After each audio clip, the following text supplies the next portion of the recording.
चलिए स्टार्ट करते हैं। 3D वेटेज तो 6 नंबर का मान लो, 4 से लेके 6 नंबर का, लेकिन वो 6 नंबर लेने के लिए भी आपको बहुत अच्छी ताकत लगानी पड़ेगी, क्योंकि अगर साइंस से जुड़ा चैप्टर तो बोल सकता हूं, कॉमर्स के लिए तो बिल्कुल न्यू चैप्टर जैसा है ये। ठीक है, बेसिक पर ध्यान देना, अभी जो 15 मिनट लगेंगे बताने मुझे, उसके बाद टफेस्ट क्वेश्चन भी आपको दिक्कत नहीं आएगी करने में। ठीक है, स्टार्ट करते हैं। 3 डायमेंशनल ज्योमेट्री। सबसे पहले क्या, एक एक करके बेसिक बताते जाते हैं। जो बेसिक लिखने के लिए बोलो वो लिखना, वरना सिर्फ सुन लेना। मान लीजिए कोई हमारे पास एक कार्टेशियन प्लेन है, एक्स वाई जेड प्लेन वाला, तो ये एक्स मान लेते हैं, इसको वाई मान लेते हैं, इसको जेड मान लेते हैं। ठीक है, याद रखना ये जेड किस तरह से, ये ऊपर की तरफ है। ठीक, एक वेक्टर है मेरे पास जिसका नाम मैंने माना ओपी, हो सकता है वेक्टर में भी कहानी आपको बताई गई हो। ठीक है, तो ये कहानी वेक्टर और 3D दोनों में सेम है। अब ये ओपी वेक्टर एक्स एक्सिस के साथ अल्फा का एंगल बना रहा है, मान लेते हैं वाई एक्सिस के साथ बीटा का एंगल बना रहा है, और जेड एक्सिस के साथ गामा का एंगल बना रहा है। ठीक है, तो हमें क्या निकालना है इन एंगल से, हमें निकालना है डायरेक्शन कोसाइन। कोसाइन ही है कॉस थीटा। ठीक है, तो डायरेक्शन कोसाइन को हम डिनोट करते हैं छोटे एलिमेंट से। एक रूल है ये कि अगर आपने कोई एलिमेंट लिखा देख लिया है छोटा, तो ये डीसीज ही है आपके लिए डायरेक्शन कोसाइंस। भैया मैंने तो बड़े देखे थे, तो बड़े भी यूज कर सकते हो। मोस्टली बड़े तब यूज किए जाते हैं जैसे दो अलग अलग वेक्टर हैं, तो एक को छोटे एलिमेंट से दिखा दिया, एक को बड़े एलिमेंट से। तो ऐसा नहीं है कि कोई बड़ा एलिमेंट से नहीं दिखा सकता है, आपने लिखा एलिमेंट और फिर बता दिया कि ये डीसीज डिनोट करते हैं, तो बन गई बात। ठीक है, तो एलिमेंट निकालने का, डायरेक्शन कोसाइन निकालने का फॉर्मूला है हमारे पास। अगर मेरे पास उस वेक्टर का इंक्लिनेशन एंगल पता है with X Y and Z axis, तो डायरेक्ट एल का वैल्यू होता है कॉस अल्फा, एम का वैल्यू होता है कॉस बीटा, और एन का वैल्यू होता है कॉस गामा। ठीक है, तो ये डायरेक्शन कोसाइन निकालने का वो मेथड है जब आपके पास उस वेक्टर का इंक्लिनेशन एंगल पता हो विद द एक्सिस। क्या भैया कोई और तरीका भी है डायरेक्शन कोसाइन निकालने का? हाँ बिल्कुल है। आपको पता होना चाहिए डीआरस, डायरेक्शन रेशियोज, जिसको हम किससे डिनोट करते हैं, छोटे एबीसी से। अगर मैं डायरेक्टली आपको डीआर दे दूं और मैं आपसे कोई यार डीसी निकाल के दिखा, तो भी आप निकाल लोगे। डीसी मतलब एलिमेंट, और फॉर्मूला होता है A upon under root of A square plus B square plus C square. M होता है B upon under root of A square plus B square plus C square, और एन होता है C upon under root of A square plus B square plus C square. मतलब अगर आपके पास direction ratios given है तब भी आप डायरेक्शन कोसाइन निकाल सकते हो। आपके पास इंक्लिनेशन एंगल गिवन है तब भी आप डायरेक्शन कोसाइन निकाल सकते हो। एक मेथड और है, अगर इस ओपी वेक्टर पर कोई दो पॉइंट आपको पता है, पासिंग टू द पॉइंट, मान लेते हैं वो पॉइंट है x1, y1 और z1, और दूसरा पॉइंट है x2, y2 और z2। तो अगर दो पासिंग टू द पॉइंट पता है तो सबसे पहले यहां निकलेगा dr, पहले छोटे एबीसी निकलेंगे। वो कैसे निकलते हैं, x2 माइनस का x1, y2 माइनस का y1, z2 माइनस का z1। और अगर आपके पास एबीसी मौजूद है तो फिर आपको एलिमेंट निकालने में तो दिक्कत होनी नहीं चाहिए। तो डायरेक्शन कोसाइन निकालने के 3 मेथड हो गए, अल्फा बीटा गामा गिवन हो, डीआर गिवन हो, या फिर पासिंग टू पॉइंट गिवन हो, तो पासिंग टू पॉइंट से पहले डीआर निकलेंगे फिर डीसी निकलेंगे। कॉपी करो इतना फटाफट फटाफट। डीआर और डीसीज में किस तरह का रिलेशनशिप है, मतलब आपके पास डीआर मौजूद है, आपके पास डीसीज भी मौजूद है, और क्वेश्चन है कि भाई what is the relationship between both of them. तो ध्यान रखना दोनों एक दूसरे के प्रोपोर्शनल है। प्रोपोर्शनल का मतलब L upon A is equal to M upon B is equal to N upon, चलो कॉपी करो रिलेशनशिप को। छोटे छोटे बेसिक्स बता दूंगा सारे, अगर एमसीक्यू में फंसे तो आपको दिक्कत नहीं आएगी, बड़ा क्वेश्चन आया तो दिक्कत नहीं आएगी। एक और रिलेशनशिप लिखिए, एक रिलेशनशिप और है कि L square plus M square plus N square is equal to 1, एक ही रिलेशनशिप है। इन किसी का प्रूफ हमारे कोर्स में लेंगे, मैंने ऐसा प्रूविंग है कि भाई कैसे आया ये, तो ये अपने को नहीं पढ़ना कैसे आया, बस अपने को ये पढ़ना है कि ये रिलेशनशिप कैसे है। अब देखो जरा एक चीज, यहां से एक नया लॉजिक बनेगा LMN का वैल्यू पता है अपने पास? हाँ, तो डालो जरा। तो एक रिलेशनशिप आ गया कि cos square alpha plus cos square beta plus cos square gamma is equal to 1। एक रिलेशनशिप ये भी आ गया अपने पास। ये तो डीसीज और डीआर से जुड़ा कंसेप्ट था। अब आते हैं अपने 3D वाले कंसेप्ट पर, जिसमें हमें चैप्टर जो टॉपिक पढ़ना है वो है स्ट्रेट लाइन। ठीक, करें स्टार्ट? ठीक है। Now vector equation of a line, तो फिर Cartesian equation of a line. Cartesian का दूसरा नाम है scalar equation of a line. ठीक है, तो R is equal to A plus lambda times B. R ही रहेगा वेक्टर फॉर्म में भैया। A किसको डिनोट करता है? A डिनोट करता है पासिंग थ्रू द पॉइंट को, पासिंग थ्रू द पॉइंट।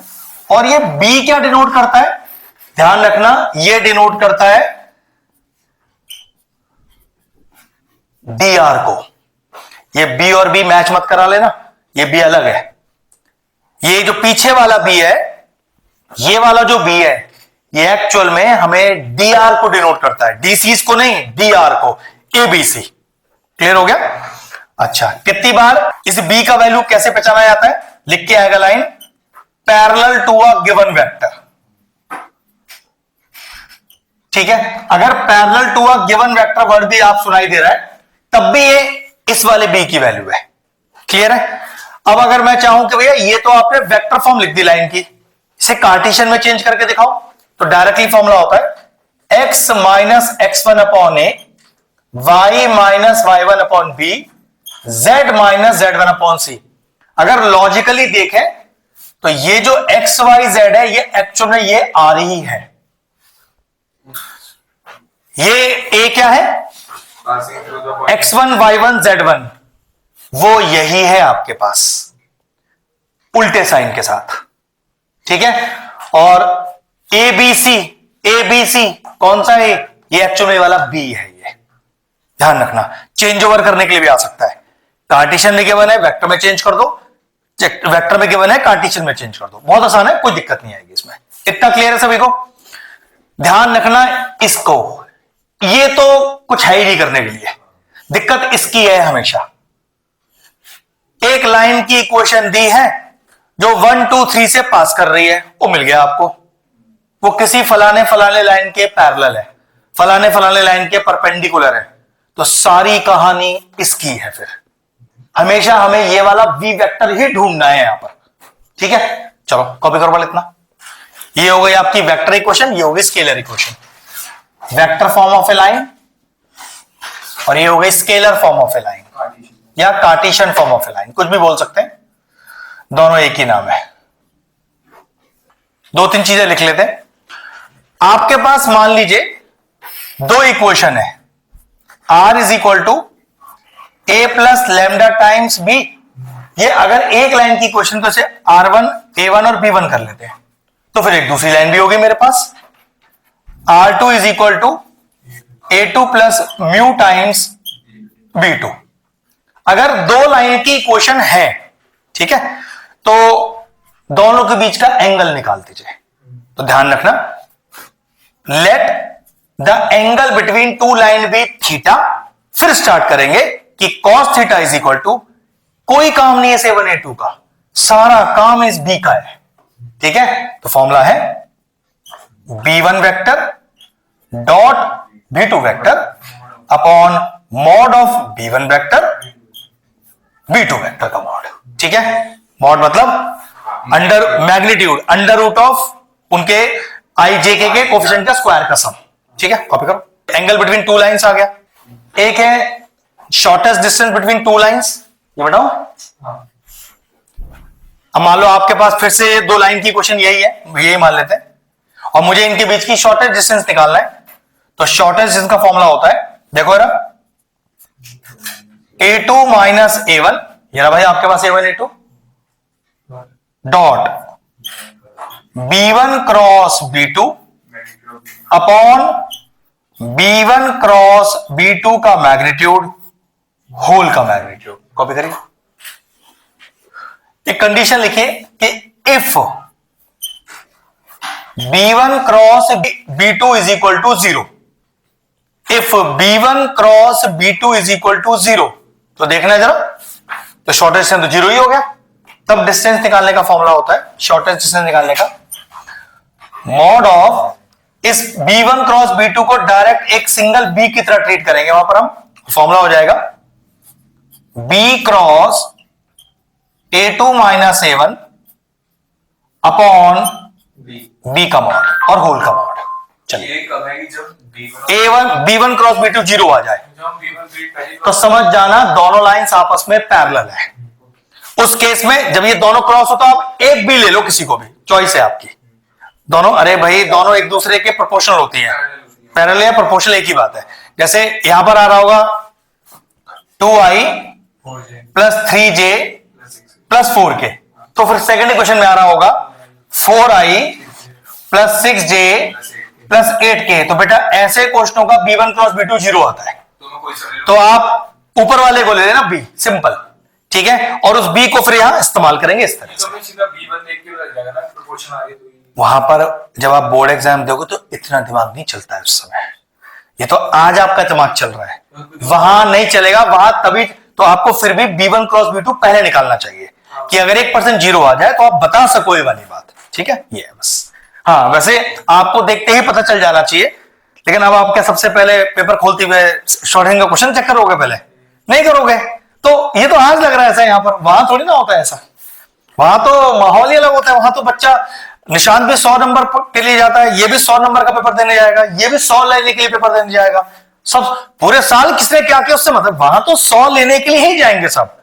फिर जब 15 मिनट पता चलेगी औकात अपनी फिर कि भैया ये तो अगले साल ही लगता है देना पड़ेगा, ऐसा थोड़ी ना होता है यार।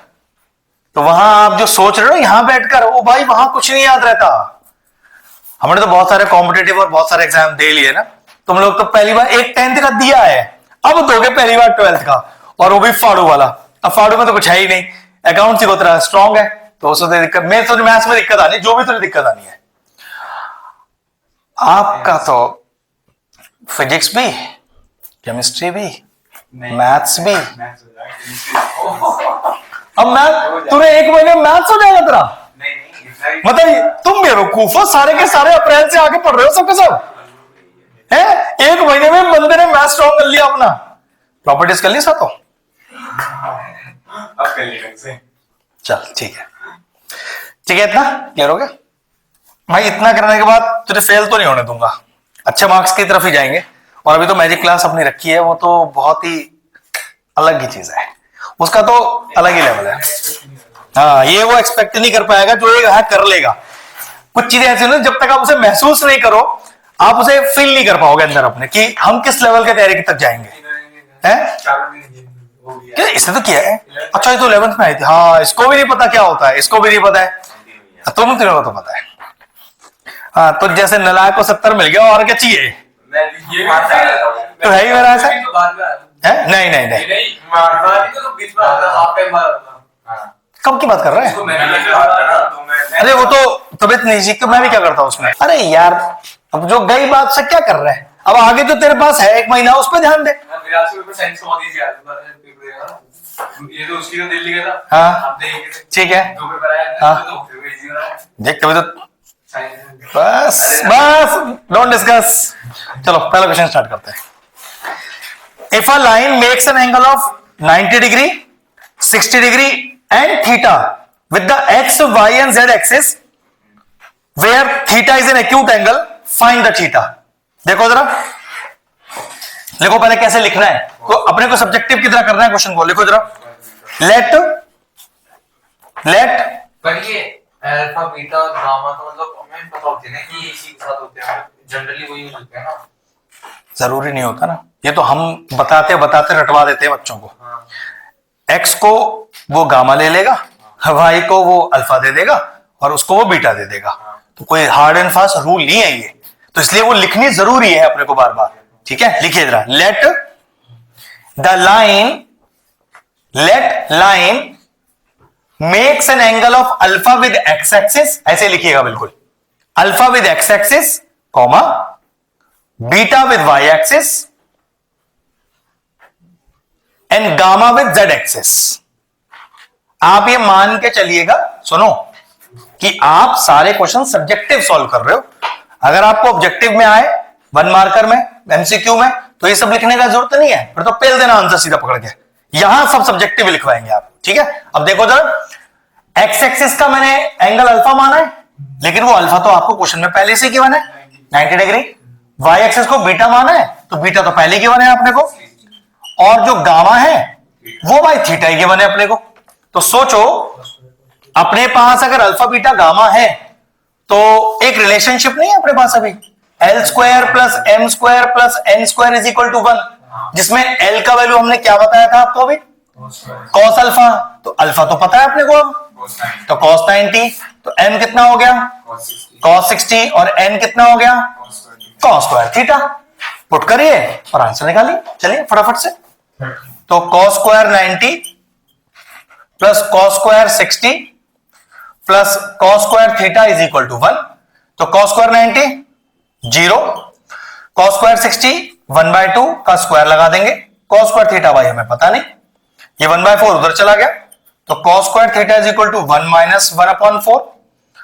तो ये हो गया cos square theta is equal to 4 minus का 1/4, cos theta is equal to under root of 3/4, और cos theta is equal to √3/2।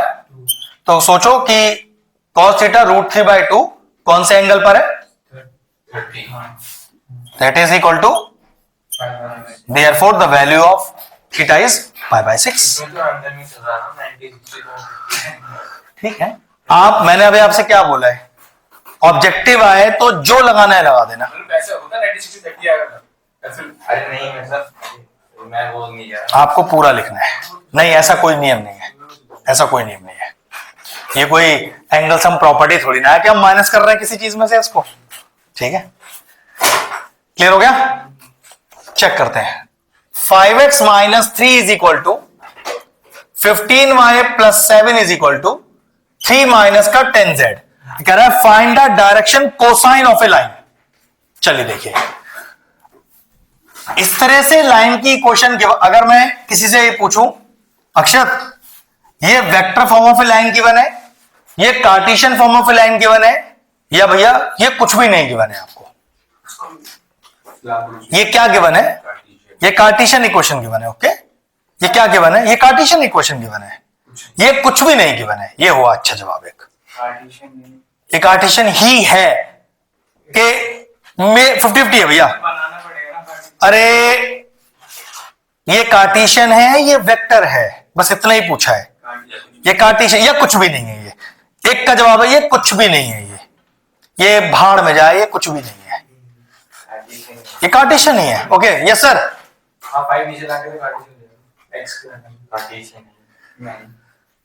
क्या है ये भैया, ये गोबर है, कुछ भी नहीं है। ये इज इक्वल्स टू दे रखे हैं बीच में, बस फॉर्म चेंज कर, डिवाइडेड। अगर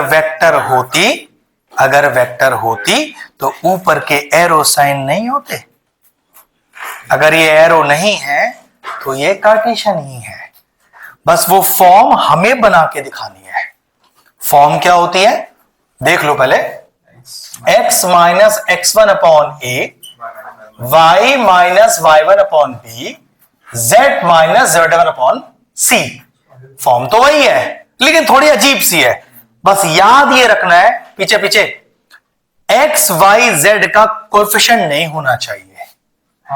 अगर आप इस बात को याद रख पाए तो माइकल हॉल कोई क्वेश्चन नहीं गलत कर पाएगा वाला, और अगर ये ध्यान नहीं गया आपका तो कुछ भी कर लेना, ये गलत ही मान जाएंगे क्वेश्चन। तो देखो पहले यहां से 5 हटेगा, यहां से 15 हटेगा, और यहां से माइनस का 10 हटेगा। ये आगे नहीं आती पहले, आएगा आएगा वही आएगा। चलो देखो जरा, पहले समझ लो, एक ट्विस्ट भी है बाद में, इज इक्वल टू, पहले समझ लो अच्छे से, ठीक है। हाँ वैसे तो क्योंकि मुझे तो -10 हटाना है ना यहां से, तो माइनस का 10 ही ले लो बाहर पूरा, तो कितना बचेगा देखो, किसी को ऐसा लगे भैया ये सही है या गलत, मैंने भाई वापस अंदर इनटू कर ले, देखो कितना आ रहा है, माइनस का 10z और प्लस का 3 वही आ रहा है। ठीक है, अब अगला स्टेप देखो, 5 जब नीचे जाएगा तो 1/5, मैंने आपसे कहा था अभी एक ट्विस्ट बाकी है, अभी वो गया नहीं है। ठीक है,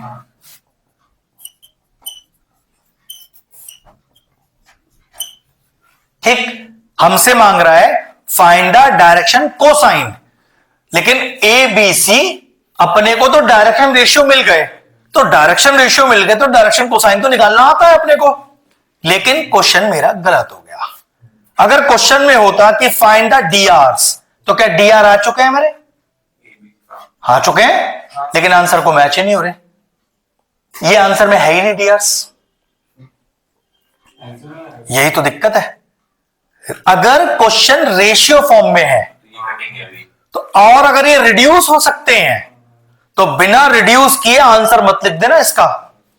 ऐसा कोई नंबर देखो जो 5, 15, 10 को काट पाए, 30 एलसीएम लेंगे, सही जवाब। तो 30 गुणा 30 गुणा 30, भैया अगर मैं स्टेप करना भूल गया तो आंसर टिक नहीं कर पाओगे आप। हाँ, लिख के जो आओगे तो मैं एक बार को सही मान लूंगा इसे, लेकिन अगर आप वो टिक करने बैठे तो आंसर मैच ही नहीं हो रहा होगा आपका। आंसर में आ गया, चलो तो अब आंसर कितना आया, x minus 3/5 upon x minus 3/5 upon 6, y plus 7/15 upon 2 और z माइनस 3/10 अपॉन। अब आपको आपके डीआर्स मिले हैं यहां पर, बेटा तीनों कटने हैं, क्या कर रहा है, डीआर्स आ गए 6, 2, अब चेक करो डीआर मांगे हैं या डीसीज मांगे हैं, तो भाई डीआर अगर आ गए तो डीसी तो निकाल चुके हैं हम, a upon under root a square plus b square plus c square, ऐसे b अपॉन ऐसे c अपॉन, इतना कॉपी कर लो। तो लिखेंगे कि डीसीज होते हैं l, m और n, तो l का वैल्यू हो गया 6 अपॉन अंडर रूट ऑफ 6 का स्क्वायर, 2 का स्क्वायर माइनस 3 का स्क्वायर, ऐसे ही m होगा फिर आपका 2 अपॉन अंडर रूट ऑफ, वो तो सेम ही आएगा, 6 का स्क्वायर, 2 का स्क्वायर प्लस माइनस 3 का स्क्वायर, और n होगा minus 3 upon under root of 6 का स्क्वायर, 2 का स्क्वायर प्लस ऑफ माइनस 3 का स्क्वायर। जरा चेक करो, 6 6 36, 40, 49, 7 आ गया, बिल्कुल सही। ये हो गया माइनस 3/7, ये हो गया बेटा 6/7 और ये हो गया 2/7। तो therefore the DCs that is equal to LMN equal to 6/7, 2/7 and minus का 3/7। फिनिश हो गया। मजा आएगा कल वाली क्लास में, आज तो आसानी क्वेश्चन आसान है।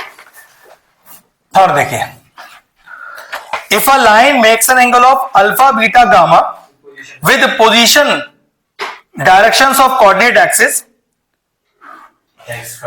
हाँ XYZ के साथ, write the value of sine square alpha plus sine square beta plus sine square gamma. इसकी वैल्यू चाहिए अपने को, लिखो जरा पहले लिखो sine gamma, sine square gamma होता है बेटा, साइन गामा नहीं होता। लिखिए रहा, let alpha beta gamma, let, आप ये मान के चलना मैं आपको सारे क्वेश्चन सब्जेक्टिव के हिसाब से करा रहा हूं, पेपर में ऑब्जेक्टिव आए तो आपको ये सब करने का जरूरत नहीं है फिर, ठीक है। Let alpha comma beta comma gamma are the angle, कहां दिया है, तो लेट हटा दो बस। तो since alpha beta gamma are the angles with x comma y comma z axis, hence cos square alpha plus cos square beta plus cos square gamma is equal to 1। ये तो अपने को पता है, रिलेशनशिप हमने किया है। अब कॉस स्क्वायर क्या होता है, 1 माइनस का साइन स्क्वायर, तो 1 minus sine square alpha plus 1 minus का sine square beta plus 1 minus का sine square gamma is equal to 1। तो ये हो गया, देखो एक 1 से एक 1 चला गया, तो 1 और 1 हो गया 2।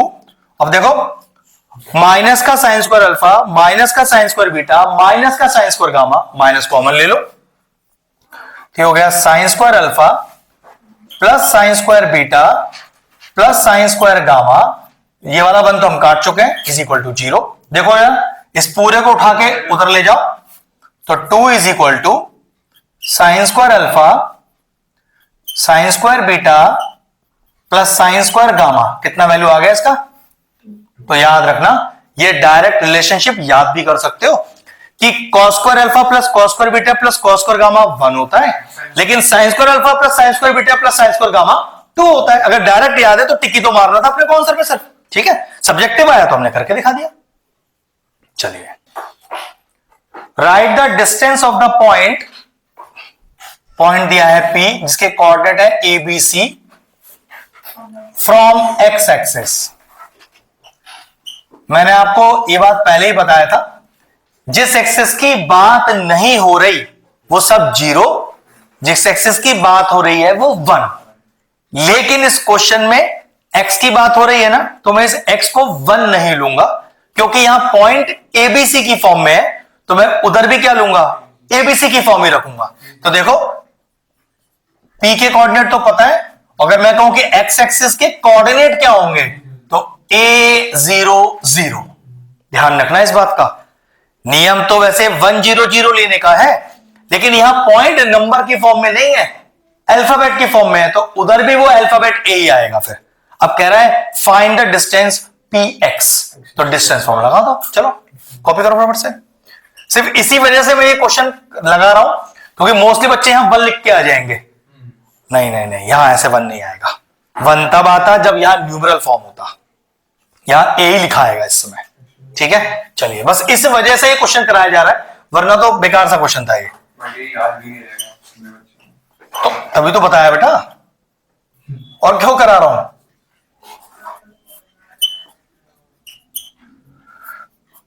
अब जरा देखियो अनंत, कोई मिस्टेक तो नहीं है, सब देख लो भाई एक बार ध्यान से। अनंत भी देख रहा है, डिस्टेंस BC, डिस्टेंस PX आया P प्लस C। नहीं और कोई मत बोलो, उसको बता लो, क्योंकि पेपर में वो भी फंसेगा इन सब चीजों में। तुमसे ये बात 50 बार पहले पूछी जा चुकी है, वो पहली बार बताएगा मेरा आंसर। बोल बेटा, कुछ दिक्कत लग रही है इसमें, या you got a perfect answer, सही जवाब। किसी को दिक्कत लग रही है इसमें? लग रही है, इसको भी लग रही है, तुझे लग रही है, परफेक्ट आंसर है। हाँ अरे आंसर देना नहीं, बस यस और नो बोलना है। वो कह रहा है इट्स अ परफेक्ट आंसर, या जो लास्ट आंसर आ गया मेरा वो अरे हाँ या ना बोलना है, सिर्फ नहीं है। ये आंसर सही है गलत इतना पूछ रहा हूं। देखो देखो देखो देखो, अनंत को पता चल गया, गलती पता चल गई। हाँ जल्दी बोल। ये जो है ऊपर से ही गलत है। कहां से? b माइनस 0 है ना, x2 minus x1 plus y2 minus y1 plus z2 minus z1। तो तू लिख देगा 0 माइनस बी, तो 0 माइनस बी का स्क्वायर इज बी स्क्वायर। हाँ ये तो बी स्क्वायर ही लिखा है। बस ये कर देंगे, और तो पूरी इंतजाम नहीं करूंगा, मैं और रहूंगा सही, तो बाकी सब गलत है। कैसी बहुत भाई यार, मुझे सब भाई मैं तो एक बात सोच, उसको ये नहीं पता है कि मैंने अभी गलत लिख दिया था। ये 12th का बच्चा है जो ये नहीं बता पाया कि मैंने गलत लिख दिया है, और क्या उम्मीद करेंगे कि ये ट्विस्ट एंड टर्न्स क्वेश्चन में कैसे निभाएगा। आप लोग इसलिए जानते हो कि आप 50 बार आपसे पूछ चुके हैं, आपको आपकी गलती पहले पता है, इसलिए आप बोर्ड में वो गलती नहीं करोगे। ये उसे पहली बार करके आएगा एग्जाम में, क्योंकि इससे पहले किसी ने गलती करवाई नहीं इससे। बस इतने अंतर है यहां पढ़ने का या कहीं और पढ़ने का। बस ये आंसर आ गया बेटा। इंडिविजुअल रूट पे स्क्वायर हो तो आप उस रूट से स्क्वायर नहीं हटा सकते, होल पर स्क्वायर हो तब वो हट सकता है। अगर ये ऐसा लिखा होता बिल्कुल सही जवाब। तब मैं लिखता बी प्लस सी। ये नॉर्मल बेसिक है, एक नंबर का तो क्वेश्चन है, तूने आंसर बी प्लस सी लिख दिया, अगले स्टेप पर you will get a big zero, marks ही नहीं मिलेगा इस पर स्टेप का। हाँ 2 या 3 नंबर का होता तो आधा नंबर मिलता, 1.5 नंबर कट जाता तेरा पूरा 2 में से, क्योंकि मैंने कहा था नहीं लिखने के कम मार्क्स कटेंगे, गलत लिखने के बहुत ज्यादा मार्क्स कटेंगे। इसलिए कुछ भी गलत मत लिखना। उसका देखो फायदा क्या है, जहां तक का लिखा वहां तक का तो पूरा ही दूंगा ना, गलत लिख दिया आपने अब तो वो गया पूरा, अब वो चाहे तो आधा दे दे ना दे, वो उसकी मर्जी है। एटलीस्ट वो ये तो नहीं कहेगा गलत लिखा है, अरे यार बच्चे ने अधूरा किया है, चल जितना किया है उतना तो दे दू, भैया ये तो गलत लिख दिया इनने, काहे का मार्क्स फिर, समझ। तो इसलिए कुछ भी गलत मत लिखना, जितना लिखना उतने के मार्क्स तो ले लेना, गलत लिखकर तो वो मार्क्स में चला जाएगा आपके हाथ से, ठीक है। आगे से ध्यान रखना इस बात का। चलिए, ये तो 10th में हजारों बार पूछा है, 11th में हजारों बार पूछा है तुम लोगों से, है नहीं, ये पेनल्टी नहीं दिया होगा, नहीं नहीं नहीं, इस बात की कोई पेनल्टी नहीं, अरे वो किसी और बात में मिली होगी। उस टाइम में क्लास में लेट आया था, मैं 30 मिनट लेट आया था, मैं बाहर गया था। अच्छा, मैं आया था तब ये क्वेश्चन चल रहा था। अच्छा, पूरी क्लास सबको मिल रही थी, हाँ। और मैं आया था तो मैंने सीधा बताया। तो स्केल खाया, फिर स्केल खाया था, पेनल्टी मिली। अच्छा पेनल्टी मिली सबको, क्योंकि ये क्वेश्चन मतलब आधा सिलेबस मतलब हो चुका था, उसके बाद पूछा। अच्छा इसके बाद पूछा था वाला, चलो चलो ठीक ठीक ठीक ठीक। आइए अगला करते हैं। 5th देखिए, if the Cartesian equation of a line, देखो जरा इस तरह के क्वेश्चन आपको बहुत सारे दिखाई देंगे 1 मार्कर में, फटाफट फटाफट कॉपी करो। और कह रहा है कि right it in vector form, Cartesian से वेक्टर में आइए, वेक्टर से कार्टेशियन में जाइए। क्या क्या ये स्टैंडर्ड में लिखी है? लिखी है। वो कैसे? 2x वाली टर्म नहीं लिखी है, उधर भी तो नहीं लिखी है, हाँ, एक्स भी पहले आएगा और माइनस भी नहीं आएगा उसके पास। हाँ ये बिल्कुल ठीक लिखी है भैया। एक तो ये 2 हटाओ यहां से इसका, और यहां से इसको सही करो पहले आप, तो देखो बस एक माइनस कॉमन लेने की जरूरत है अपने को, तो x माइनस 3/5, भैया डाउट लग रहा है मेरे अंदर, इंटू करियो, माइनस का x प्लस का 3, हाँ ठीक लिखा है, ठीक लिखा है, यहां कोई प्रॉब्लम नहीं है, यहां 2 फालतू है हमारे पास, ठीक है। अब बिल्कुल आराम से, जल्दबाजी मत करना, x - 3/2 z आएगा इधर, इधर तो z ही आएगा बेटा, सही है वो z ही आएगा उधर, ठीक है।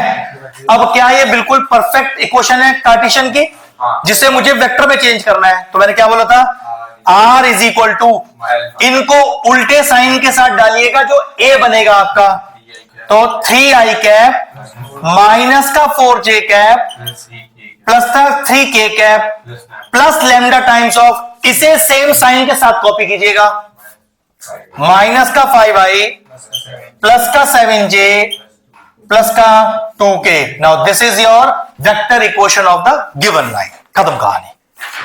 पासिंग थ्रू द पॉइंट, उल्टे साइन के साथ जाते हैं, प्लस लैम्डा टाइम्स ऑफ, नीचे के एबीसी सेम साइन के साथ जाते हैं, बस ये ध्यान रखना है। कॉपी करिए फटाफट से। ये पासिंग थ्रू वाले उल्टे साइन का इसलिए होगी जैसे ये, अरे x1 y1 z1 हम लिखते हैं x minus x1 y minus y1 z minus z1, तो x1 y1 z1 में माइनस कहां होता है, हम तो माइनस लगा के लिखते हैं, तो तुम्हें माइनस लगा के दिया है तो उल्टा साइन जाता है हमेशा, ध्यान रखना, ठीक है। चलिए अभी बहुत सारे क्वेश्चन और भी आएंगे, हो गया।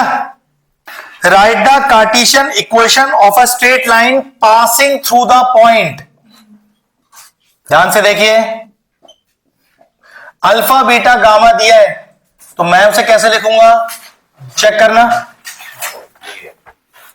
And parallel to z axis. अब देखो बोर्ड पे ध्यान से, क्योंकि जो है, सुनो, पैरेलल टू z एक्सिस, तो जो एक्सिस नहीं दिए वो सब 0, जो दिए हैं उसको 1, तो 0i plus 0j plus 1k, तो आंसर आया r is equal to a plus lambda times of b, तो r is equal to alpha i plus beta j plus gamma k plus lambda times of 0i plus 0j plus का k या 1k, एक ही बात है, finish, खत्म।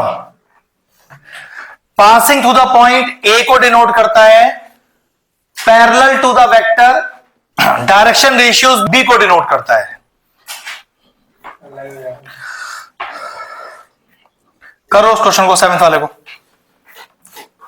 DCs निकालने हैं और हमें लाइन की क्वेश्चन दी है 4 minus x upon 2 y upon 6 1 minus Z upon 3। Madam जरा मुझे एक क्वेश्चन सही करके दो, अगर सही नहीं है तो, सही नहीं है या सही है, सही कर दे इसको जरा आराम से, एक एक स्टेप में लियो। हाँ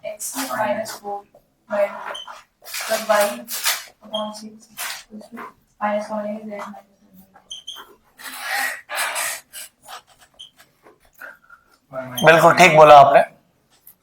क्या आपके पास डीआर आ चुके हैं? आपको एबीसी मिल चुका है, -2, 6 और -3, और मैं आपसे एलएमएन मांग रहा हूं। फॉर्मूला आपको पता है, अभी हमने किया था इससे पहले, ये खुद कर लेना, ठीक है। चलो कॉपी करो। नेक्स्ट 8th वाला देखिए, if a unit vector A, याद रखना ये यूनिट वेक्टर ए और जो हम वेक्टर मानते हैं ये सेम है, सिर्फ कंफ्यूज करने के लिए दिया हुआ है। Making an angle of π/3 with I, π/4 with J and theta with K, find the value of K. समझ लो ये क्वेश्चन नंबर 1 ही है आपका। चलो लिखो सही से एक बार, लेट, फटाफट लेट, नहीं ऐसे नहीं बता रहा हूं। Let the vector A cap डालना, कैप दिया हुआ है ना, let the vector A makes an angle of alpha with I cap, beta with J cap, और के कैप के लिए क्या दिया हुआ है?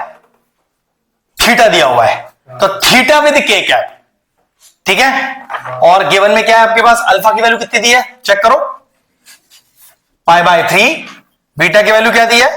π/4, और थीटा भाई ये तो अपने को फाइंड करना है। तो देखो जरा आप क्या लिखोगे, फिर से चेक करना।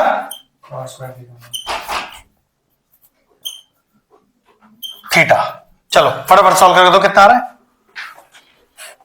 चलिए वैल्यू डालिए अल्फा बीटा थीटा की, तो cos square π/3 plus cos square π/4 plus cos square theta is equal to 1। Now what is cos 60? 1/2 का होल स्क्वायर, cos 45 1/√2 का whole square plus cos square theta is equal to 1। ये हो गया 1/4 plus 1/2 plus cos square theta is equal to 1। तो cos square theta is equal to 1 minus का 1/4 minus का 1/2, 4 आ गया LCM, तो 4 माइनस 1 माइनस का 2, तो 4 माइनस 3 अपॉन 4, तो cos square theta equal to 1/4, cos theta equal to √1/4, cos theta आ गया 1/2, तो cos थीटा 1/2 कितने एंगल पर है? 60 डिग्री पर, तो दैट इज इक्वल टू π/, क्या कर रहा है? 60 degree is π/3, therefore theta equal to π/3। अगले क्वेश्चन पे आते हैं। अब यहां से याद रखना ट्विस्ट स्टार्ट हो गया, अब बिल्कुल सीधे सीधे क्वेश्चन नहीं है, थोड़ा दिमाग का इस्तेमाल करना है। और वो जो b r equal to a plus lambda times b, अब उस b की बहुत ज्यादा जरूरत पड़ने वाली है हमें तकरीबन हर क्वेश्चन में। क्वेश्चन नंबर आइए 9th पर, find the Cartesian equation of a line which passes through the point. देखो जरा बोर्ड पर, हाँ बेटा, और नीचे से dr निकाल के होगा, देखो जरा एक बार, ये पासिंग टू द पॉइंट है। पासिंग टू द पॉइंट के लिए हम क्या डिनोट करते हैं?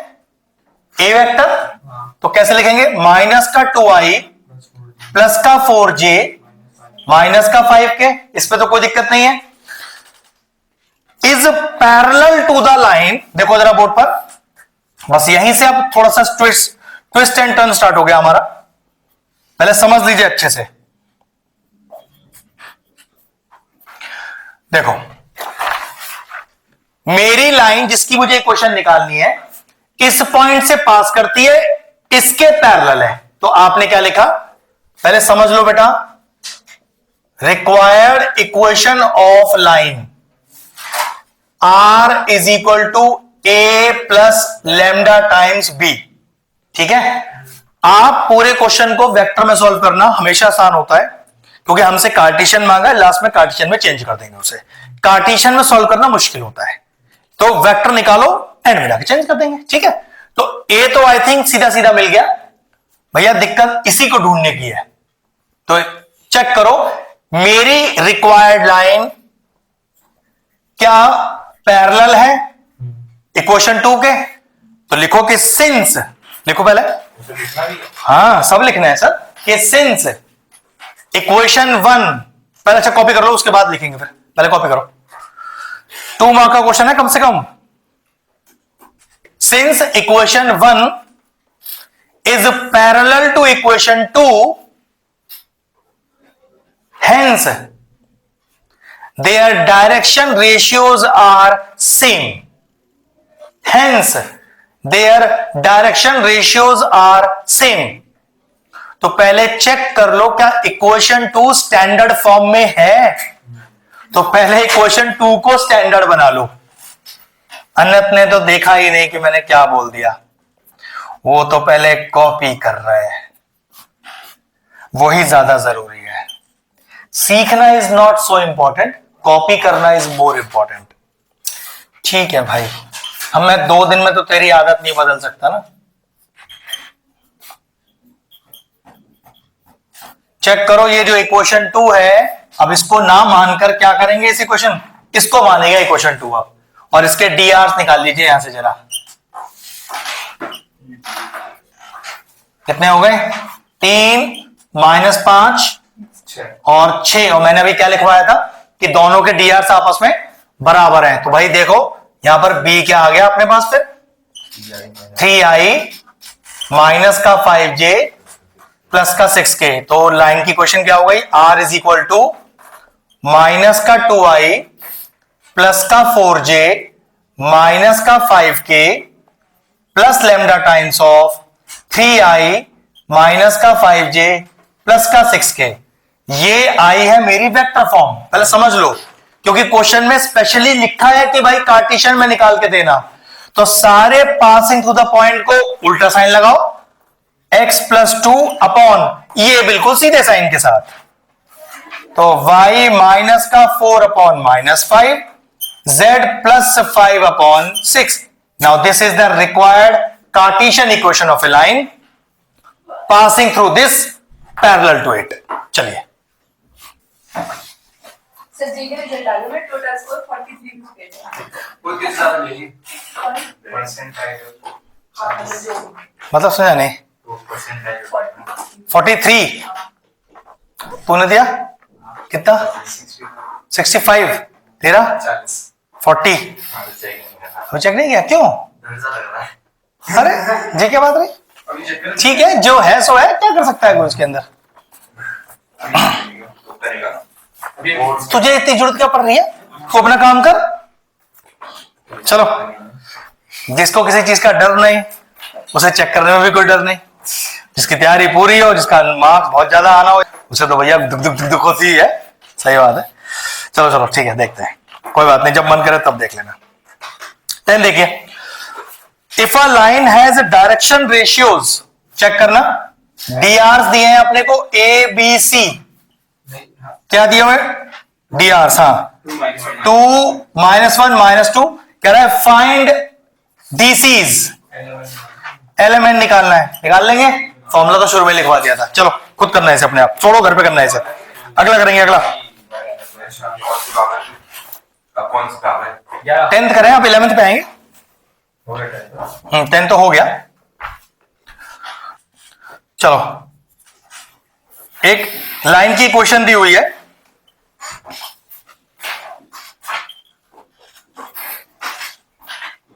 जरा चेक करना लाइन की इक्वेशन स्टैंडर्ड है या कुछ गड़बड़ है, जरा सही करो उसको जल्दी से। अच्छा ये कह रहा मैं अनंत सही करके दिखाई बेटा, आ नहीं रही मुझे तो समझ में। माइनस पहले वाले में कॉमन लेके x -3, अगला वाला ठीक है, उसके अगला वाला भी ठीक है, इसमें हम नीचे माइनस ले लो फर्स्ट वाले में। अब लाइन की बिल्कुल इक्वेशन ठीक हो गई, अब हमसे मांग क्या रहा है?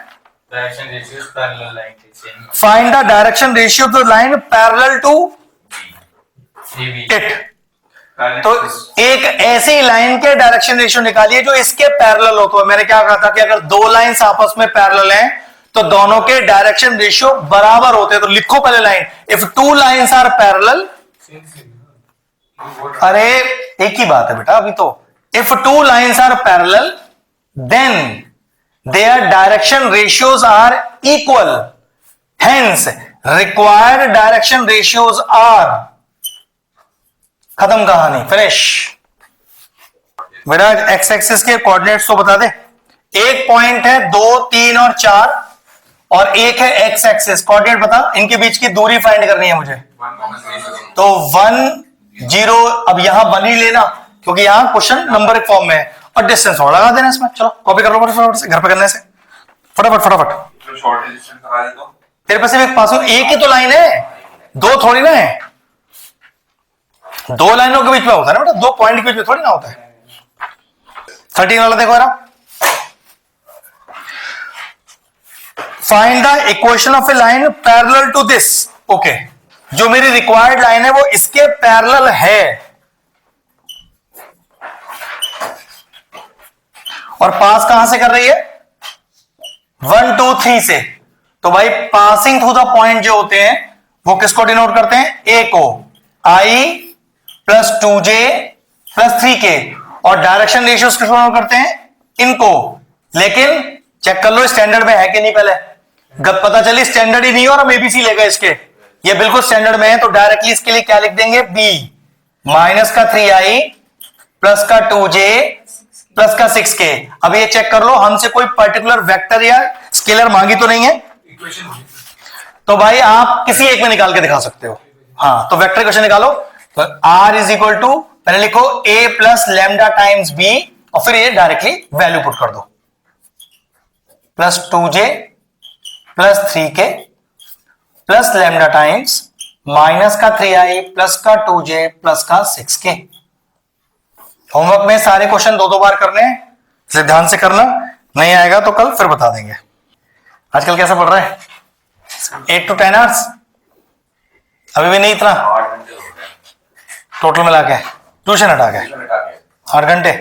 ठीक है, अकाउंट से उसमें मिला के, क्योंकि वहां अकाउंट तो पूरा सब वही कराते हैं।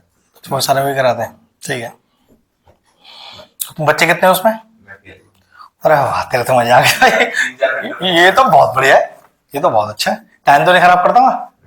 हाँ, क्योंकि ऐसे बच्चों को ऐसे टीचर भी मिल जाते हैं जो खूब उनके संग टाइम खराब करते हैं। हाँ, बस ये अच्छी चीज है। तो भाई उसका कुछ नहीं जाएगा, तेरा नुकसान हो जाएगा। चलिए अब क्वेश्चन नंबर 15 टिक करिए। 11 के सेम है ना?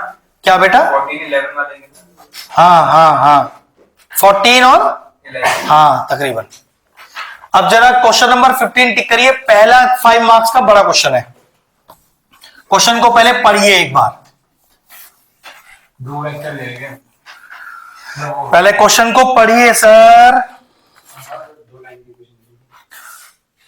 Find the equation of a line passing through 1 2 -4 and is perpendicular to 2 given lines।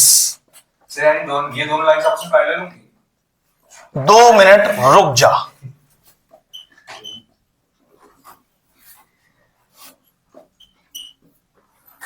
Question में हड़बड़ी नहीं दिखानी है, एक बड़ा क्वेश्चन है लेकिन बहुत आसान क्वेश्चन है और एक नया मेथड भी सिखाना है आप लोगों को। अब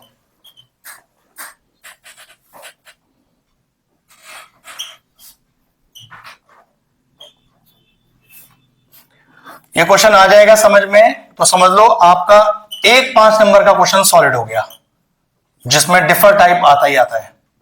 चलिए पहले समझिए, कह रहा है मुझे एक लाइन की क्वेश्चन चाहिए, तो पहले लाइन की क्वेश्चन के लिए उसकी क्वेश्चन लिख लीजिए। r is equal to a plus lambda times b। पहले समझ लो, क्या मुझे इस क्वेश्चन में a की वैल्यू मौजूद है? बिल्कुल मौजूद है। तो देखो जरा क्या लिखा आपने लिखा r is equal to i plus 2j minus का 4k प्लस लैम्डा टाइम्स। क्या b का वैल्यू डायरेक्टली मौजूद है? नहीं। कहां है बी की वैल्यू आपके पास? टू है। बी मौजूद नहीं है, तो क्या करना है उस बी को? पहले देखो, B1i, B2j और B3k लेट करना है पहले उसे। यहीं से अब आपका टफनेस स्टार्ट होने वाला है, ठीक है। इसको मानिए इक्वेशन 1 जो रिक्वायर्ड इक्वेशन है, जो 2 लाइनों की इक्वेशन है उसे 2 और 3 मान लीजिए। पहले इतना कॉपी कर लीजिए, बिल्कुल स्टेप बाय स्टेप चलेंगे इसके अंदर। पहले समझो ध्यान से। मैंने आपसे शुरू में भी कहा था सारी कहानी इस बी में छुपी हुई है। ए से तो कुछ काम धंधा ही नहीं है हमारे इस क्वेश्चन में, ना कभी होगा। सारा कहानी उस बी के पार्ट में छुपी होती है। ये पहला एक बड़ा क्वेश्चन है। अब तो आपने अपनी रिक्वायर्ड इक्वेशन को प्रॉपर डाला। 2 और 3 में एक बार कैलकुलेशन मिस्टेक चेक कर लेना, क्योंकि अगर एक माइनस प्लस भी गलत कर गया मैं तो सब गड़बड़ हो जाएगा। तो 8i माइनस का 19j plus 10k plus lambda times 3i minus 16 plus 7। हमेशा चेक किया करो बेटा। 5, 3, 8 और 5 सही है। अब बोर्ड पे देखो जरा, क्या ऐसा दिया है बोर्ड पे? इक्वेशन 1 परपेंडिकुलर टू इक्वेशन 2 ऐसा दिया है। तो याद रखना फिर कोई काम नहीं है इनका आपस में। पहले उसे पढ़ना है। Perpendicular to the two lines, this and this. मेरी लाइन ये इसके भी परपेंडिकुलर है, इसके भी परपेंडिकुलर है। तो मैंने पहला केस लिया कि मेरी लाइन 1 इक्वेशन 2 के परपेंडिकुलर है। फिर मैं लूंगा कि मेरी लाइन 1 इक्वेशन 3 के भी परपेंडिकुलर है। पहले 2 की बात करते हैं। तो लिखो जरा इसके लिए पहले लाइन यहां पर। इफ, अच्छा ये लिख लिया लाइन 1 ऐसे लिखा आपने, equation 1 is perpendicular to equation 2, then पहले स्टेटमेंट डालो, then the sum of the products of direction ratios is equal to 0। क्या मतलब इस बात का वो देख लो। देखो इसका B1 B2 B3, B1 B2 B3, तो दोनों के डॉट प्रोडक्ट का सम। तो B1 into 3B1 minus 16 B2 plus 7 B3 is equal to 0। Make it equation. फिर आपने लिखा since equation 1 is perpendicular to equation 3, फिर same the sum of the product of their direction ratio is equal to 0। तो check करो B1 into 3, पहले समझ लेना अच्छे से, B2 into 8, B3 into -5 is equal to 0 and make it equation 5। Copy करिए। हमारा याद रखना इससे कभी कोई काम नहीं पड़ेगा, सारा काम उस B वाले टर्म से पढ़ने वाला है। लिखिए सॉल्विंग 4 and 5। अब कैसे सॉल्व करते हैं, नियम देखो क्या है बोर्ड पे बेटा। इन दोनों क्वेश्चनों पर ध्यान देना, और कुछ अब ध्यान देने की जरूरत नहीं है अपने को। अब इसकी कोई जरूरत नहीं है यहां पर कुछ भी अपने को। देखिए इनके कोफिशिएंट्स लिखने हैं मुझे। देखो जो कि B2 वाले टर्म से स्टार्ट होते हैं, बोर्ड पर देखना। -16 8, ये अपॉन नहीं है कोई भी। 7 -5 3 3 -16 8। मैंने सॉल्व करने के लिए एक मेथड लगाया है। इस मेथड को बोलते हैं क्रॉस मल्टीप्लिकेशन मेथड, जिसमें हमारी वैल्यू B1 B1 से स्टार्ट नहीं होती, B2 B2 से स्टार्ट होती है। यही लॉजिक है क्रॉस मल्टीप्लिकेशन मेथड का। तो देखो -16 8, 7 -5 3 3 -16 8। जब, अच्छा ऐसे समझ लेते हैं, इक्वेशन हो 2, वेरिएबल हो 3, तो सिर्फ और सिर्फ क्रॉस मल्टीप्लिकेशन मेथड ही लगाया जा सकता है। भैया इक्वेशन भी 3, वेरिएबल भी 3, मैट्रिक्स मेथड लगा लेना। जब इक्वेशन हो 2, वेरिएबल हो 3, तब क्या करोगे आप? तब आप क्रॉस मल्टीप्लिकेशन मेथड लगाओगे, जिसमें हमारा कोफिशिएंट B2 से स्टार्ट होता है सॉल्व करने वाला। क्लियर हो गया इतना? कॉपी करो पहले इतना। सर ये इस फॉर्म में से लिख के जाता है ना कि मतलब हर एक नंबर दूसरे नंबर से मल्टीप्लाई हो जाए। अगर आपके पास इक्वेशन हो 2, वेरिएबल हो 3, तो हमेशा इसी मेथड को इस्तेमाल करें, कोई ब्रैकेट नहीं है बेटा। चलिए अब लिखने का तरीका निकालने तो दो ही क्वेश्चन होते हैं, जब भी तो मैथड लगाते हैं। 3 लगा, दो में लगा देता है, वो डिटरमिनेंट होता है। मैम 3 चाहिए? नहीं 3 हो जाए। अब मुझसे ज्यादा होगा। अच्छा क्या है यार, क्या कर रही है? हम बात कर रहे हैं साइमल्टेनियस इक्वेशन की, तू कर रही है क्रॉस की। क्या है यार, देखो जरा, B1 अपॉन ऊपर से नीचे मल्टीप्लाई माइनस ऑफ नीचे से ऊपर, ठीक, is equal to B2 upon B1 B2 B3 तो निकाल रहे हैं, ऊपर से नीचे मल्टीप्लाई माइनस ऑफ नीचे से ऊपर B3 अपॉन ऊपर से नीचे मल्टीप्लाई माइनस ऑफ नीचे से ऊपर। अब देखो जरा कितना आया, 16 5 80, 7 8 56, 7 21 minus minus plus 5 3 15, 24 minus minus plus 48। तो B1 अपॉन कितना बचेगा? 50, हाँ 24 बचेगा बेटा, is equal to B2 upon, check करो। अब एक चीज भी पूछने वाला हूं, ये हो गया 12। क्या कुछ आगे करना बाकी है या आ चुका है सब कुछ? करना है। करना ही पड़ेगा भाई। ये तीनों के तीनों कट रहे हैं 12 से, 12 दूनी 24, 12 3 36, 12 6 72। तो ये कितना आगे चेक करो, B1 upon 2, B2 upon 3, B3 upon, copy करिए फटाफट से पहले। ये है वो मेथड जिससे B1 B2 B3 आएगा अपने पास हमेशा। सामने इंपॉर्टेंट चीज करनी। वीडियो भी अपलोड हो जाएगा, कर लेगा उससे। ये ऑप्शन है ना उसके पास एक, तभी मुझे भी इतनी परेशानी नहीं है, मैं चल उससे कर लेगा। सर वीडियो देखने के बैठना पड़ता डाउट हो तो कुछ नहीं कर सकते उसके लिए। अब तो कल और बस पर 2 ही तो क्लास रह गए, अब तो मैजिक क्लास होगा सिर्फ, टाइम है उसमें। तो मैथ से ज्यादा खतरा फिजिक्स है, उसके लिए और इसके लिए, दोनों के लिए।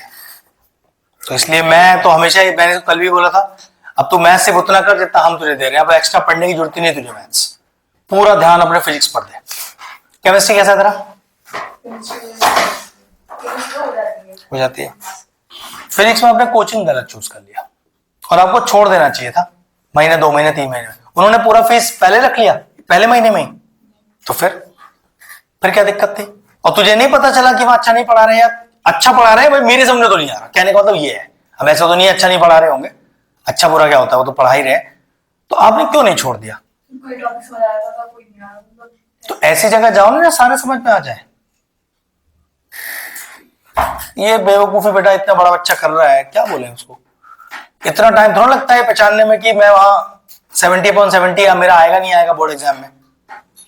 भाई आप 70 की तैयारी के लिए नहीं जा रहे, तैयारी करके ही नहीं जा रहे, तो 70 के सोचोगे कैसे फिर? हम आपको तैयारी 80/80 की लेवल की करा रहे हैं, दिमाग में तो भैया 80 आ सकता है अगर करा आगे। तो एक होता भैया हमने तैयारी नहीं करी इस लेवल की, तो 80 कहां से आएगा, मैं तो पास ही होंगी। तो ये भी तो देख, आपने तैयारी पूरे साल कुछ नहीं किया अपने एंड से, फिर आप कैसे सोच लो कि फिर 170 मिल जाएगा, 170 मिल जाएगा आपको? आपका तैयारी 40-50 फंस जा रहा है। तैयारी तो कर इस लेवल का। कितनी देर पढ़ रही घर पे? 3 घंटा के लिए 3 घंटे का करते हो उतना? चल फिर तो सही कर रही है, यूट्यूब से कर रही है ना फिर इसको। अभी आजकल कैसा है क्राइटेरिया, कॉन्सेप्चुअल ज्यादा आता है या कॉन्सेप्चुअल बहुत ज्यादा आता है? मिलके आता है, जैसे कि कॉन्सेप्चुअल के साथ न्यूमेरिकल जुड़ा हुआ आता है। इस तरह का है हिसाब, और हटा हुआ कुछ नहीं।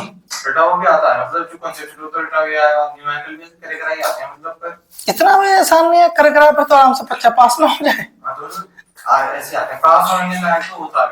अच्छा चलो, अब इतना कंसेप्ट क्लियर पीछे अक्षत? अब देखो क्या करना है। लेट लीजिए किसी कांस्टेंट के, ठीक है। यहां से b1 का वैल्यू क्या आ गया, b2 का वैल्यू और b3 का वैल्यू। कोई दिक्कत? क्या हम इस b1 b2 b3 को ही ढूंढ रहे थे? क्योंकि ये तो गिवन था। आओ पुट करते हैं वापस। तो putting the value of b1 b2 b3 in equation 1, तो देखो कितना आएगा, i प्लस 2j माइनस का 4k प्लस लैम्डा टाइम्स, देखो 3ki, बोर्ड पर पहले देख लो बेटा, 3kj plus 6k k, taking k common. के ले सकते हैं वैसे सर, क्योंकि के वो भी ना वो उसको क्या है? अरे कैप नहीं है क्या उस पर, ये भी तो समझना। बोर्ड पे देखो, ये ठीक है। इसको एक नया वेरिएबल दे दो, लैम्डा नहीं, लैम्डा ऑलरेडी कुछ म्यू दे दो। हाँ म्यू दे दो, वो ज्यादा अच्छा होगा। अरे कुछ भी दे सकते हो यार, ये कोई लड़ने की चीज नहीं है कि क्या देना है। Where mu is equal to lambda के, ये आ गया फाइनल आंसर आपका। और क्या, चलिए मेन पार्ट था कि दोनों परपेंडिकुलर है तो डायरेक्शन रेशियोज का प्रोडक्ट का सम 0 लेना था। फिर 2 इक्वेशन और 3 वेरिएबल, तो क्रॉस मल्टीप्लिकेशन मेथड का इस्तेमाल करना था। बस ये कॉन्सेप्ट है पूरा। चलिए कॉपी करिए फटाफट से। सोचो हमारे हालात कैसे हो गए, हम कंपार्टमेंट में कौन से में हो सकते हैं ये डिस्कस कर रहे हैं। पूरे साल क्या पढ़ा इस सोच के देखो। वो तो मैथ्स है ना, उसमें फेल तो कोई होता ही नहीं आई थिंक। उसमें तो उससे लिख ही देगा। कुछ तो लिख ही देगा, सही है। मैथ्स ऐसा है, फिजिक्स ऐसा है, आप कह सकते हो मुझे एक भी क्वेश्चन नहीं आता इसका। फिजिक्स में तो कह सकते हो, मैथ्स तो फिर भी चलो मिल जाएंगे आपको करे कराए क्वेश्चंस, फिजिक्स में नहीं मिलेंगे। अगर पेपर एक बहुत शानदार आता है। मैंने एक दोस्त से पूछा था क्या कर रहा है, मैथ्स का क्वेश्चन एक पूछ लिया, कह रहा अभी थोड़ी पढ़ रहा हूँ, अभी तो देख रहा हूँ 13 दिन में 13 चैप्टर, एक दिन में एक चैप्टर। बड़े टॉप बच्चा है कह सकता है, बड़ा होता तो बेवकूफी मानी जाती। मैं आपके ऐसा बोलूं कि 13 दिन में 13 चैप्टर कर दूंगा, ऐसे कैसे कर दूंगा मैं? हाँ बच्चा है ना, वो तो कह देगा।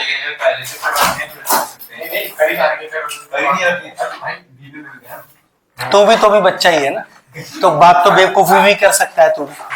तू कौन सा बड़ा हो गया अभी? तू कर सकता है, शांत रह, बेइज्जती ना करा। 16 देखो, एक और ताकतवर क्वेश्चन है। कह रहा है show that the lines, 2 line की इक्वेशन है, intersect with each other and also find the point of intersection. एक बहुत क्लासिक क्वेश्चन है। मालूम है इस क्वेश्चन की प्रॉब्लम क्या है, करना क्या है? ये इंटरसेक्ट एक्चुअल में कंडीशन क्या है हमारे लिए, वो बड़ी दिक्कत की चीज है। चलिए बताता हूं क्या बेटा। हाँ देखो, कॉमर्स ने अपना मुंह खोला और गलत बता दिया। बेटा इंटरसेक्ट वर्ड में तू परपेंडिकुलर कैसे डाल देगा वर्ड? अरे ये क्या बात रही?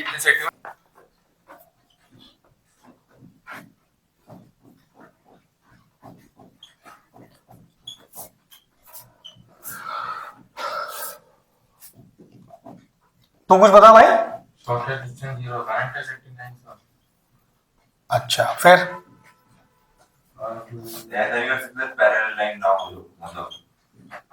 ऐसे हमारे पास कोई सॉल्व करने के लिए कंडीशन नहीं है ना। क्या इस दोनों इक्वेशन में हमें कंपेयरिंग करने के लिए कुछ सेम दिख रहा है? बस वही काम है, उतना ही काम है बस। कोई बच्चा इसको R को फिर दूसरे को R2 दे दे, क्वेश्चन में गिवन होना चाहिए ना। गिवन ही नहीं है, ऐसे कैसे ले लेगा? क्वेश्चन में एक जगह R और एक R2 तो नहीं ले सकता, फिर नहीं ले सकता, देंगे। देंगे ही नहीं ना फिर। तो लिखो जरा, comparing equation 1 and 2, comparing equation 1 and 2।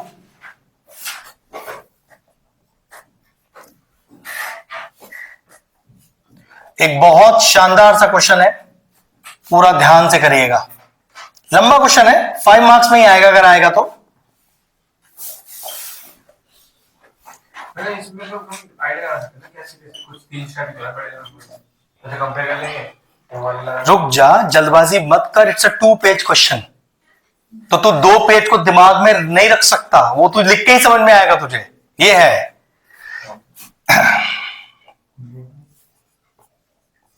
बिल्कुल स्टेप बाय स्टेप चेक करो,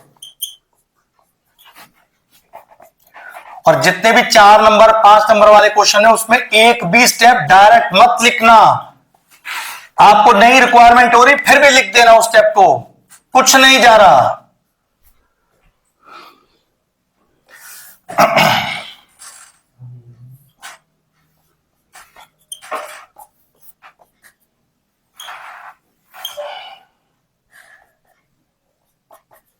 तो सबको एक कर लिया है तो बेटा जितना कह रहा हूं उतना लिख बेटा अभी। हाँ, तो ये छोटी छोटी बात पर ध्यान रखना। चलो यहां पर 4 + 2 μi, जे है ही नहीं ना यहां पर, हाँ तो 0 j हो गया, और -1 + 3 μ k हो गया इतना। अब लिखो comparing the coefficients of i, j and k, comparing the coefficients of i, j and k।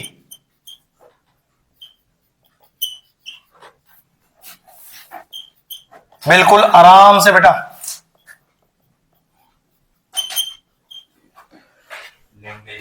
देखो लेमडा और म्यू का वैल्यू आ गया क्या अपने पास?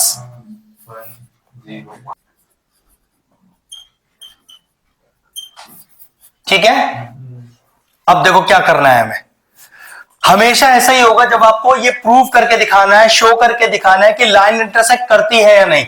अभी हमने यहां क्या प्रूव किया है? कुछ भी प्रूव नहीं किया। तो ध्यान रखना, ये लेमडा और म्यू अगर इस तीसरी इक्वेशन को सेटिस्फाई कर जाए तो यस दे आर इंटरसेक्टिंग। तो उसके लिए क्या करना पड़ेगा? एलएचएस आरएचएस की फॉर्म में क्वेश्चन को सॉल्व करना पड़ेगा। तो लिखिए, पहले देखो इधर, हाँ, पुटिंग द वैल्यू ऑफ, हमने इक्वेशन 1 और 2 तो मान रखा है, चलो लिखो जरा, putting the value of lambda and mu in equation 3 and checking whether LHS is equal to RHS or not. बताओ हम क्या करने वाले हैं अगले स्टेप पर, and checking whether LHS is equal to RHS or not. चलो अब डालो जरा एलएचएस आरएचएस, चेक करो।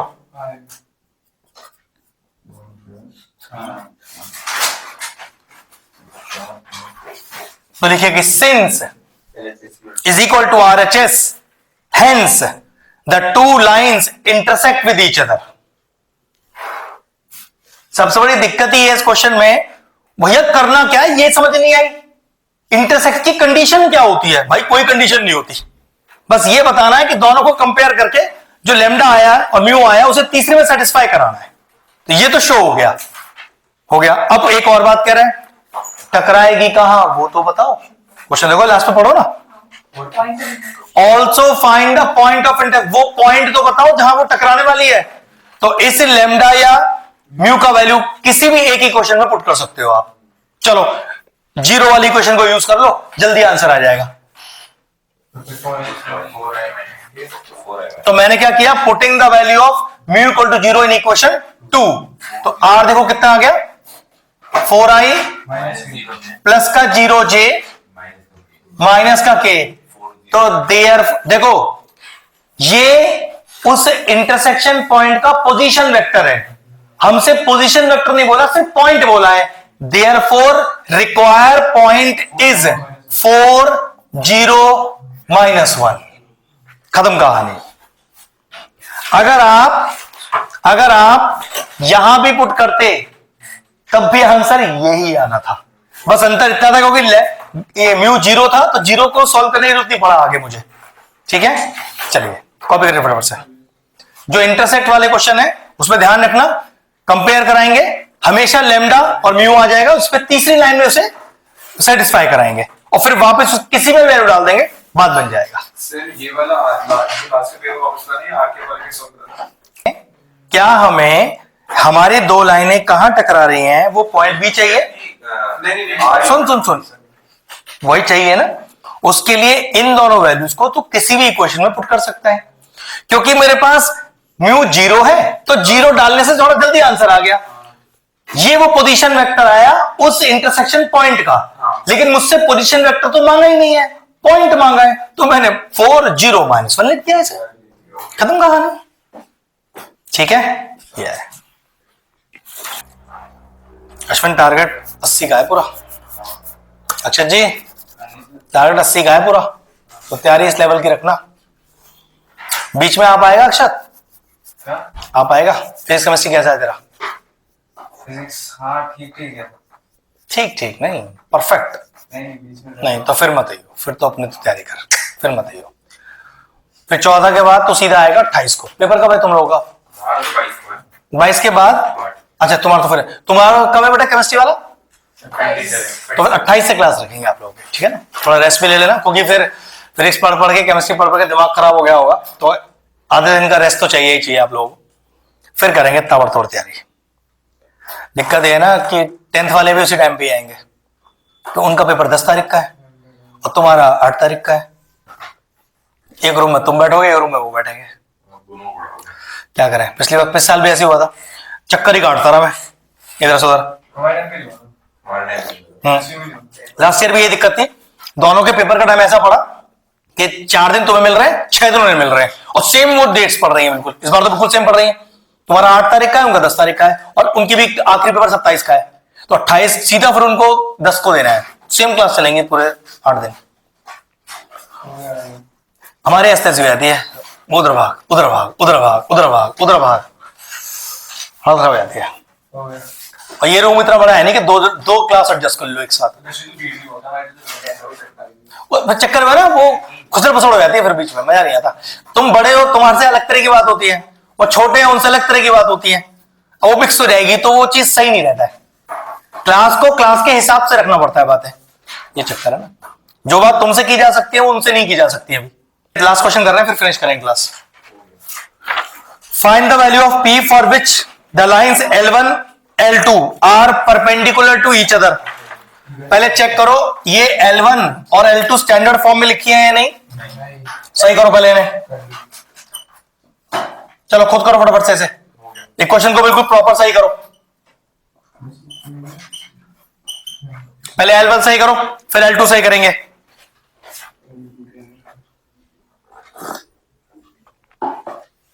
फटाफट से हो गया तेरा? चलो ठीक है, बढ़िया। कितना आएगा? बिल्कुल आराम से, जल्दबाजी मत करना, स्टेप बाय स्टेप लिखना। स्टेप्स का मार्क्स है अपने पास।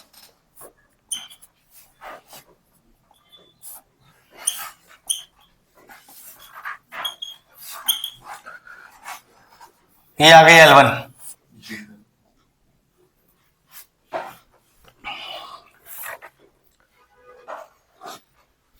मैंने ये बीच वाला ही लिखा, ऊपर वाले से ये डब्बा वाला लिख दिया। ऊपर वाले से डब्बे वाला सीधा ये।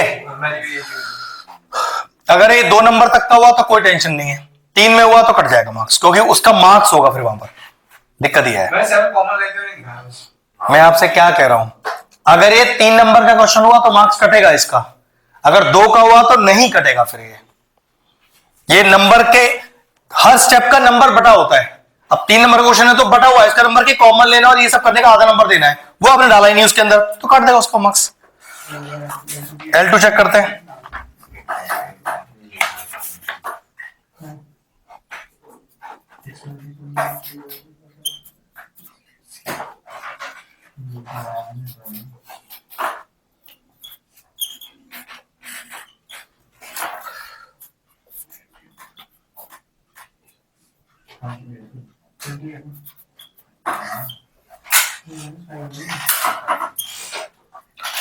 चेक करो बेटा।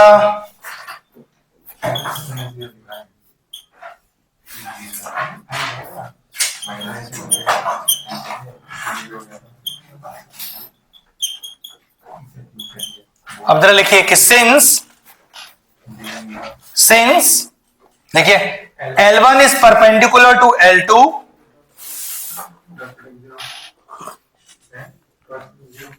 then the sum of the product of direction ratios is equal to 0. sum of किसका? Product of the direction ratios. तो देखो जरा, सर क्या थी statement? sin L1 is perpendicular to L2, then the sum of product of their direction ratios, ये देखो, ये into ये, बिल्कुल आराम से. फिर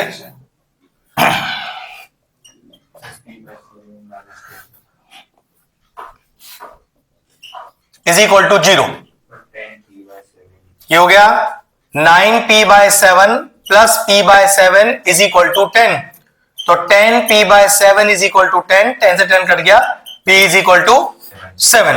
कॉपी करिए. अब जरा p की वैल्यू फर्स्ट इक्वेशन में डालो जरा L1 में, क्योंकि मुझे एक लाइन की इक्वेशन भी निकालनी है इसके अंदर. फटाफट डाल बेटा.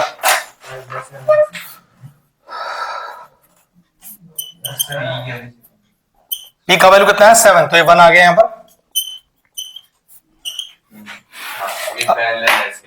अब आपको लिखना है कि मुझे एक ऐसी लाइन की क्वेश्चन चाहिए जो पास किससे कर रही हो. देखो जरा, जो पास कर रही हो 3 2 -4 से, और जो इसके पैरेलल हो. तो आप कहोगे कि मेरी लाइन अगर L1 के पैरेलल है तो डायरेक्शन रेशियोज आर इक्वल. तो फिर कैसे लिखोगे? फटाफट से कॉपी करिए. एक एक स्टेप लिखना है प्रॉपर होमवर्क में, डायरेक्ट मत कॉपी कराना. अब लाइन की क्वेश्चन लिखेंगे R equal to A plus lambda times B, और फाइनल आंसर डालेंगे उसके अंदर.